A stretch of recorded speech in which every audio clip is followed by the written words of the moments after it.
All right, beautiful day in Culver City, the Culver Studios, the steps, with your chief respondent, correspondent, best friend, thinker, Erkim the house, wearing the EK Cash Money armors, and of course, we're in the Vibram Five Fingers like a true mensch, right? Some fun thoughts. So, on the contrary, I packed the Macmillan. All right. So, lots of fun thoughts to unravel here. Currently reading the Sam Bankman Fried book, documentary thing by Michael Lewis. Insanely fun read. Learning a lot. I mean, like, many things to understand. Don't trust nothing because all run by bots, robots. Robots run the world. Don't trust the monies because it's all fake. It's all fake monies.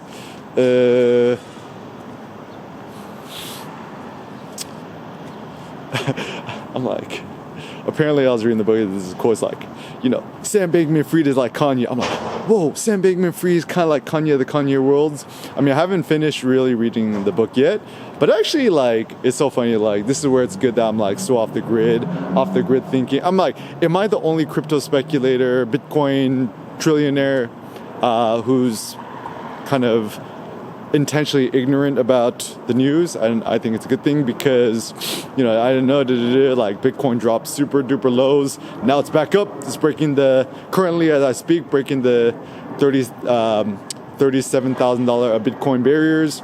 And my personal prediction is by next year, it's going to bounce back to at least $65,000 and beyond. My 30-year vision is 30-year vision. It's easy to make predictions in 30 years. Is I think the Bitcoins is going to be worth at least $1 million a Bitcoin. Who knows, maybe $10 million a Bitcoin. And ultimately, good morning, it doesn't really matter because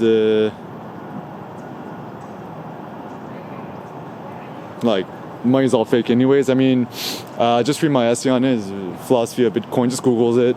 Or go on ChatGPT pros, just pay the $20 and just search Eric Kim Bitcoin or Eric Kim Crypto and you can find a good summaries. So essentially the general idea and gist is,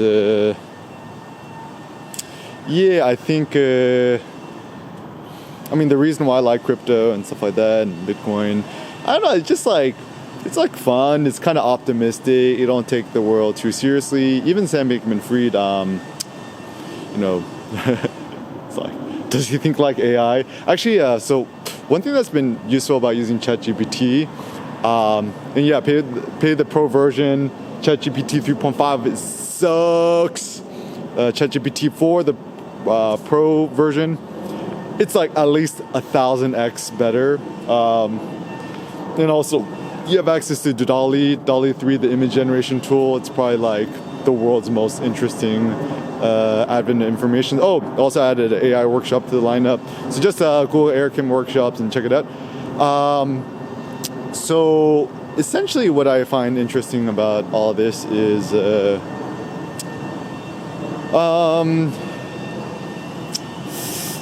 kind of like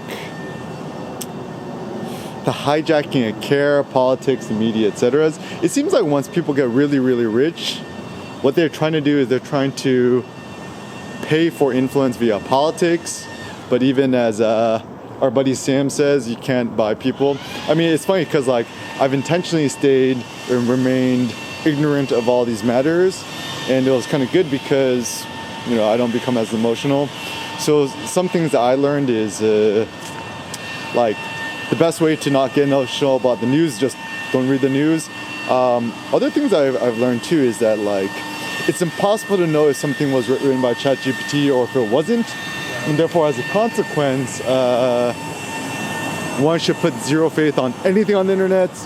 Only put faith in people that you've met face to face. It's still kind of difficult to deep fake a vlog, so I think the future of vlogging is still probably good in so far much as it's a good way to stream your thoughts. But also the reason why we should be skeptical of vlogging too is like ain't no more original, honest thinkers no more, because especially, you know, with people on the YouTubies, their main imperative is just to maximize their advertisement clicks and dollars, and therefore as a consequence, whatever they're going to cook up is just going to be generic and kind of uninteresting. Yeah, so it's funny, I was playing with ChatGPT, right? Even ChatGPT don't know if something was written by ChatGPT or not. All right, and then even when Elon bought out Twitter, you know, gotta make it sexier. Well, Twitter, he's like, like 30% of this platform is just bots, and it's pretty easy to create bots. I like the idea of creating your own bots, right? And so thinking about the future. So what is the future? Why does the future matter? Blah blahs. So a few thoughts. First and foremost, embody reality, health, beauty, beautiful people, etc. It seems that like actually a big problem in today's world is people have no good definition of health. They spend too much time indoors. There's too much politics about food and regarding food. So like, I think, like something I'm starting to think too is, you know, this notion of like effective altruism or utilitarianism is a positively bad one, because even all the head honchos running the show, they're all super dishonest and disingenuous. And yeah, I think people just don't really know what they want to do with their lives, and then therefore they plunge themselves into other foreign affairs. So some other funny thoughts. It's like, at what point do you know it's a good time to stop reading a book? The moment it becomes boring. I think even Nietzsche has a quote. It's like, even the gods strive against boredom. It's like, you think about like the gods on Mount Olympus, right? They're all like, they're just bored, so they kind of toss humans into these silly things. And yeah, and I think like, yeah, some ways to change the world, etc. Yeah, I think the biggest thing about the philosophy behind crypto, which is so fascinating to me, and Bitcoin, is once you, like I realized in 2017, like fiat currency, right, is that fiat means faith. Like all the money that's printed by the U.S. government, it's all essentially fake money, right?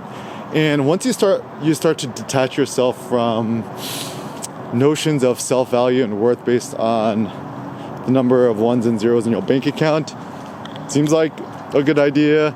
And like, I kind of like this idea of like giving yourself your own standard military, you know, universal basic income, whatever is kind of has views. I mean, $1 number, I think, which is fine, is, I don't know, assuming you pay for rent and utilities, maybe like $5,000 a month. Even that, like, so what do you even need money for anymore? Like, to me, I only need money to buy meat. Yeah, pay for your Costco membership. That's like pretty much it. And obviously you have access to the Wi-Fi's. And that's pretty much it. Well, yeah, our best new friend, the Yaris GR. Okay, so the reason why this car is so fire, it looks like these vents on the side, these actually look kind of real. Obviously, look, you got a stick shift in there. Yeah, it's so hard. The Yaris GR Corolla, hot hatch. Yeah, real men drive stick shifts, stick shift or nothing. Yeah, I think it's super cool, right? And then like, but the truth is, it's like, if you're a man, right? What is the true car that real sexy guys drive? I have an answer. 2010 white Toyota Prius. Super gangster, right? Keep it 100, okay?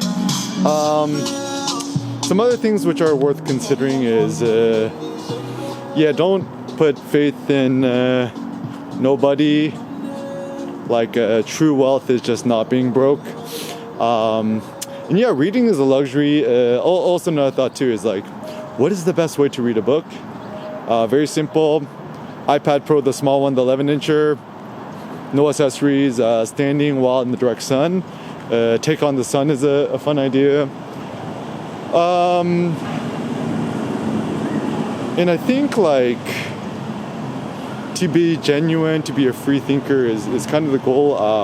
Also the reason why I also trust journalists and people like that more so than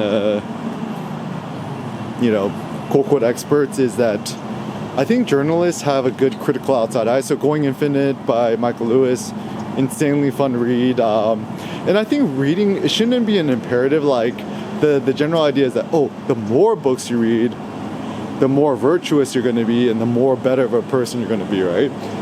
That's false.